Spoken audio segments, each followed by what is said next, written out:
付き合ってくれませんか。君が好きです。私と結婚してくれるなら付き合ってあげる。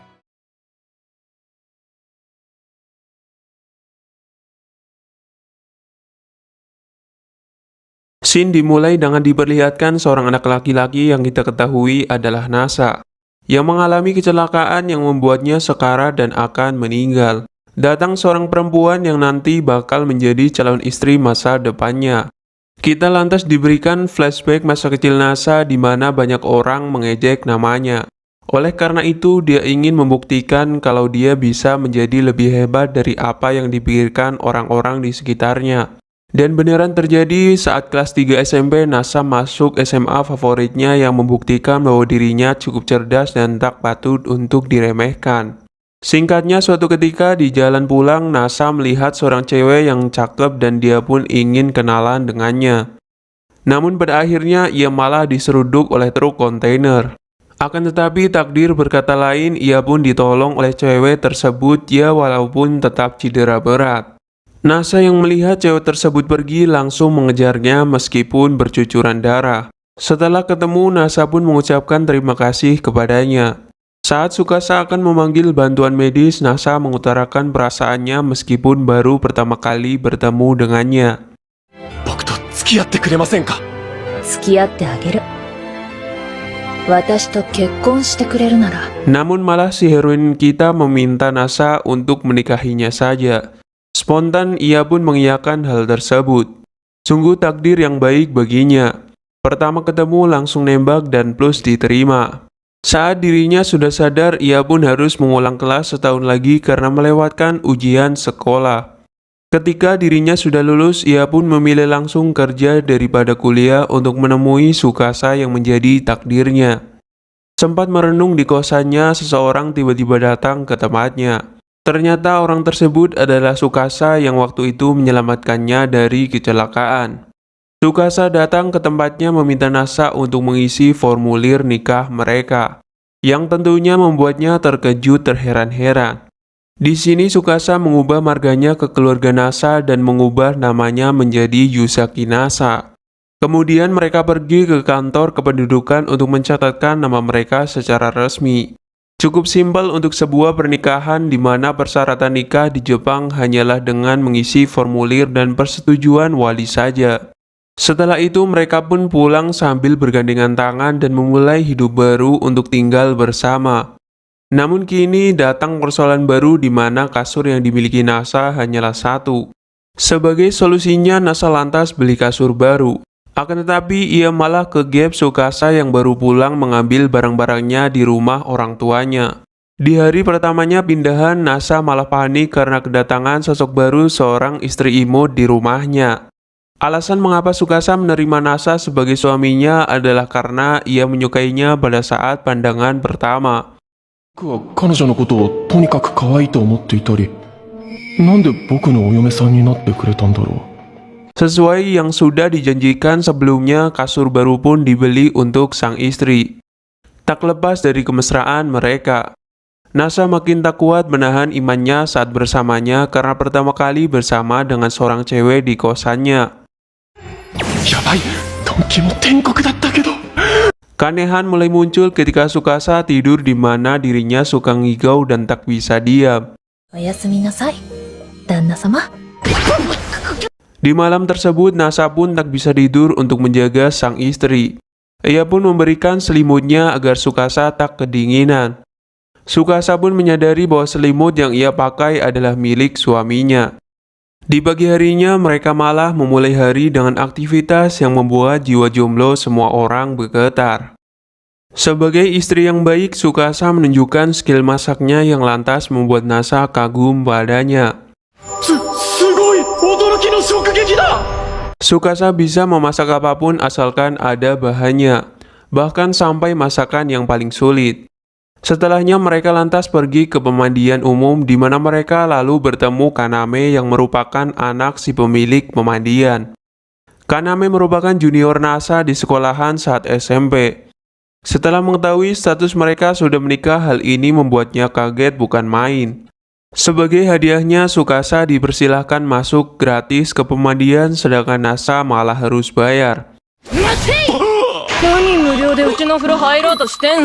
Di pemandian umum tersebut, Kaname malah tak sengaja masuk ke ruangan Nasa berada. Di sini Tsukasa juga bertemu Ayane yang merupakan kakak Kaname. Ia sebenarnya masih naksir kepada Nasa sejak lama. Akan tetapi ia belum tahu bahwa orang di depannya adalah istri dari Nasa. Ia mengagumi dan menyukai Nasa karena bantuan yang Nasa berikan untuk mengembangkan pemandiannya. Kedekatannya dengan Ayane membuat Tsukasa iri terhadapnya, yang malah membuatnya semakin imut sebagai seorang pasangan. Di saat Nasa pergi, Tsukasa ingin membersihkan rumah. Namun Nasa telah membersihkan tiap sisi ruangan sehingga tak ada kerjaan lagi baginya. Di saat yang sama, ia kedatangan Chitose yang merupakan bocah yang menganggap Tsukasa adalah kakaknya yang paling berharga. Loli satu ini sungguh terobsesi dengan Tsukasa dan tak mau ia direbut oleh orang lain. Meskipun sudah diusir olehnya, ia tetap ngotot untuk membawa pergi Tsukasa dari sana karena menurutnya tempat tersebut tak cocok baginya. Dengan paksaan yang ia berikan, Tsukasa pun tak punya niatan untuk pulang. Ditambah lagi bahwa dirinya telah menikah membuat hati adik kecil ini langsung hancur. Pertemuannya dengan Nasa membuatnya langsung murka karena mengetahui ia adalah orang yang merebut kakaknya dari dunianya. Namun dengan sikap dewasa Nasa, Chitose pun tak dapat melawan karena kalah dalam perdebatan. Sebagai langkah terakhirnya, Nasa pun malah diculik dan dibawa ke rumahnya. Dengan tujuan menghancurkan pernikahannya dengan tuduhan palsu berupa foto yang diedit oleh Charlotte dan Flora. Sebagai bukti bahwa Nasa telah selingkuh. Tetapi Nasa kabur dari sana yang malah berakhir diburu oleh Charlotte. Dengan skill editor berkelas, foto yang amat sangat memancing pun dapat dibuat sesuai keinginan Chitose. Untungnya di saat yang sama setelah sandiwara Tsukasa, mereka berdua pun dapat kabur melalui jalur rahasia dari kejaran Chitose dan maidnya, yang malah diakhiri dengan scene romantis Nasa ke istrinya. Keluarga Nasa kini dihadapkan dengan masalah perabotan, di mana Tsukasa yang ingin melihat acara TV favoritnya malah tak mempunyai TV. Hal ini dikarenakan Nasa tak pernah menonton TV dan tak pernah menonton film sama sekali. Berbanding terbalik dengan Tsukasa yang maniak film dan mempunyai pengalaman dalam dunia perfilman. Mereka lantas langsung pergi ke toko elektronik untuk memesan satu set TV. Semua ini Nasa lakukan agar istrinya dapat bahagia. Kaname yang tahu senpainya tak punya cincin pernikahan mencermai Nasa betapa pentingnya cincin dalam pernikahan. Saat pulang dari pemandian, mereka mampir ke taman yang malah berakhir ke keadaan romantis di antara mereka. Si para pengintai malah malu sendiri karena menguntit keluarga ini. Setelah pulang kerja malam hari pun ia memutuskan untuk membeli cincin sebagai simbol yang penting dalam pernikahan. Tetapi Tsukasa berpikir bahwa cincin menurutnya tak terlalu penting karena mereka sudah menikah dan mementingkan kebutuhan prioritas keluarga. Karena Nasa yang ngotot, ia malah berakhir kaget karena harga cincin berlian yang sangat mahal dan tak sesuai dengan kantong anak kos-kosannya. Sang suami pun langsung dibawa kabur karena tak bisa berpikir jernih dan pada akhirnya mereka mendapatkan cincin sederhana sebagai bukti pernikahan yang mereka lakukan. Tsukasa merasa senang dengan kebahagiaan kecil yang diberikan oleh Nasa meskipun ia sudah memaksanya untuk tak membelinya. Di malam harinya Tsukasa yang ngigau berakhir tidur di kasur Nasa. Nasa yang panik pun tak bisa tidur sampai pagi yang membuatnya lemah, letih, dan lesu. Nasa yang memikirkan masa depan keluarganya memikirkan untuk pindah ke tempat yang lebih luas. Dengan iming-iming yang menjanjikan, Tsukasa pun dapat dibujuk olehnya sehingga mereka setuju dengan perpindahan tersebut. Sebelum itu, ia pun mengabari ibunya yang malah langsung kaget karena baru dikabari pernikahan anaknya. Mereka memutuskan untuk mengunjungi orang tua Nasa untuk memberitahu status pernikahannya secara langsung di Tokyo. Setelah perjalanan di malam harinya dan pengejaran Chitose dan para maidnya, mereka pun tiba. Dengan kondisi Nasa yang encok karena bangku bis yang cukup keras. Chitose pun terus mengintai dimanapun mereka berada. dengan harapan ia dapat menemukan momen di mana keluarga ini dapat hancur dan berpisah. Setibanya di terminal, mereka juga makan bareng yang malah berakhir membuat Nasa memotret istrinya yang sangatlah imut. Kemesraan mereka tak berhenti selama di terminal. Chitose yang datang langsung mencegat mereka. Namun keluarga ini dapat kabur dengan taktik Tsukasa yang dapat membodohinya. Setelah sampai di esok harinya, mereka mampir ke toko kimono untuk menyewanya karena mumpung berada di Tokyo. 綺麗です。ありがとう。 Namun kebahagiaan keluarga ini dihancurkan oleh Chitose yang tiba-tiba datang tepat di samping mereka. Nasa dengan sikap dewasanya pada akhirnya memberanikan diri untuk membahas pernikahan mereka dengan Chitose agar permasalahan cepat selesai dan Chitose dapat menerimanya. Meskipun selalu ngotot akan pendapatnya, Chitose dapat didekati oleh Nasa dan perlahan dapat ditaklukkan, yang membuatnya kesal untuk menerima pernikahan kakaknya. Setelah pendekatan yang Nasa lakukan, ia pun perlahan dapat meyakinkan bocil satu ini untuk menerimanya sebagai suami dari Tsukasa. Setelah sampai di rumahnya, Nasa langsung mengenalkan Tsukasa ke ibunya. Akan tetapi keluarga ini malah menyambut mereka dengan kegugupan dan tingkah lucu karena belum siap mental untuk bertemu menantunya. Sang ayah pun menceritakan kehidupan masa lalu Nasa ke Tsukasa yang membuat Nasa sedikit malu akan aibnya. Di malam harinya, Nasa yang niat tidur bareng malah keram tangan. Bapak ibunya yang mendengar hal aneh pun diam karena berada di ruang sebelah agar tak mengganggu mereka. Di pagi harinya, Tsukasa dipandu mertuanya melihat buku-buku koleksinya yang merupakan arkeolog. Yang mana di sana ia malah bisa membaca tulisan sastra kuno yang membuat Nasa dan bapaknya terkejut oleh pengetahuan menantunya. Karena ketertarikan istrinya terhadap sejarah, Nasa pun kemudian membawanya ke Nara, sebuah kota yang memiliki situs dan kuil kuno. Mereka pun mengambil kenangan berupa foto di setiap tempat yang dikunjungi. Dari sini kita tahu bahwa ayah Nasa sangat berterima kasih pada Tsukasa karena menolong anaknya dari kecelakaan mobil. Hal inilah yang membuat kedekatan di antara mereka berdua semakin erat sebagai ayah dan anak.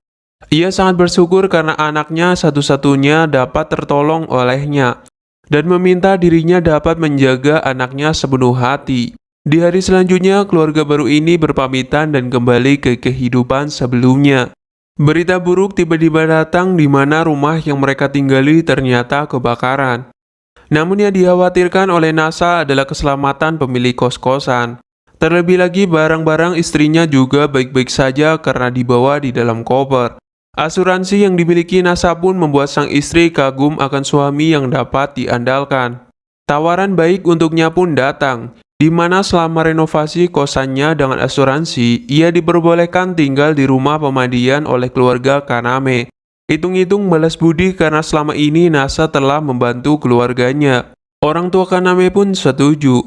Tetapi ia masih bingung untuk menjelaskan pada Ayane karena ia belum tahu bahwa Nasa sudah menikah dan ia masih menyukainya. Setelah tahu dari ibunya bahwa Nasa sudah menikah, Ayane pun depresi karena terlambat menyampaikan perasaannya terhadap orang yang ia sukai. Hingga pada akhirnya ia pun menerima takdir tersebut dan bersikap layaknya orang dewasa. Karena kehabisan baju baru, mereka berdua menuju Harajuku guna membeli baju baru, sebagai ganti baju yang terbakar. Tsukasa merasa senang karena perhatian yang diberikan oleh MC kita. Tsukasa sebagai istri sungguh bisa diandalkan. Skillnya membuat Nasa senang sekaligus kagum akan hal tersebut. Di saat yang sama, Kaname mengirim melon yang berakhir saling suap-suapan. Di saat santainya, Nasa mendapatkan info apartemen yang dijanjikan sebagai ganti tempatnya yang kebakaran. Saat melihat tempatnya, mereka malah kesasar karena tempat yang dikunjungi adalah tempat yang salah. Meskipun begitu, ia merasa senang karena yang ia inginkan hanyalah tinggal bersama Nasa dimanapun berada. Tsukasa yang tahu balas budi pun membantu bersih-bersih pemandian air panas. Dengan kelincahannya, seluruh kamar mandi pun jadi kinclong berkat keahliannya dalam bersih-bersih. Namun kedekatannya dengan Kaname membuat Ayane overthinking karena posisinya sebagai kakak akan tergeser dan direbut oleh pendatang baru. Untuk menyiapkan masakan di esok hari, mereka pun pergi ke supermarket bersama guna membeli bahan makanan. Mencari kesempatan dalam kesempitan, Nasa malah membawa Tsukasa ke gang sempit dan mampir ke pinggir danau yang berakhir ke scene romantis di antara mereka berdua. Chitose yang ingin mengikuti kakaknya dibuat kaget karena kepindahan mereka. Beruntungnya di saat yang sama Tsukasa papasan dengannya. Bocil yang penasaran ini pun dikibuli bahwa rumah Tsukasa sekarang adalah sebuah taman. Bodohnya lagi ia percaya dan kesempatan ini dimanfaatkan olehnya untuk kabur darinya. Tetapi tanpa disangka ia pun dapat mengikuti Tsukasa dan datang memaksa Tsukasa untuk tinggal di rumahnya. Karena banyaknya orang yang berkumpul, Tsukasa dan Nasa memutuskan untuk mengadakan takoyaki party agar mereka saling akrab satu sama lain. Ditambah lagi Ayane dan Tsukasa malah tanding Tekken untuk menentukan siapa wanita terbaik. Dan yang menang akan membuat Nasa melakukan apapun untuk si pemenang. Ayane pun dapat dengan mudah mengalahkan Chitose. Sedangkan Chitose dan Tsukasa sangat sengit dan tak mau mengalah satu sama lain. Pada akhirnya mereka malah berakhir seri sehingga tak ada pemenang yang berhak dapat hadiah. Scene berpindah ketika Nasa bekerja di rumah. Karena kerja kerasnya, ia pun jadi kena demam sehingga ia harus dirawat oleh sang istri. Tak lupa ia juga memotret momen ini. Tak lupa ia juga dapat ceramah dari Tsukasa agar tahu batasan dirinya dalam bekerja supaya badannya tetap sehat. Setelahnya ia pun merencanakan untuk pergi ke festival Hanabi karena pekerjaan Nasa telah selesai. Kanami juga memberikan yukata yang kemudian dipakai oleh mereka berdua. Di festival Hanabi tersebut seperti pasangan pada umumnya mereka membeli makanan dan menangkap ikan emas bersama. Akan tetapi Nasa sangat noob karena tak dapat satupun ikan. Selanjutnya mereka pun pergi ke kuil untuk berdoa bersama, yang berakhir di momen romantis di antara mereka berdua. Malam pun ditutup dengan kembang api atau Hanabi sebagai penutup acara dan dimulainya kehidupan baru Nasa sebagai keluarga bersama Tsukasa. Oke, mungkin itu saja seluruh alur cerita anime Tonikaku Kawaii. Terima kasih sudah menonton. Jika kalian suka dengan videonya, silahkan like dan subscribe-nya cuy.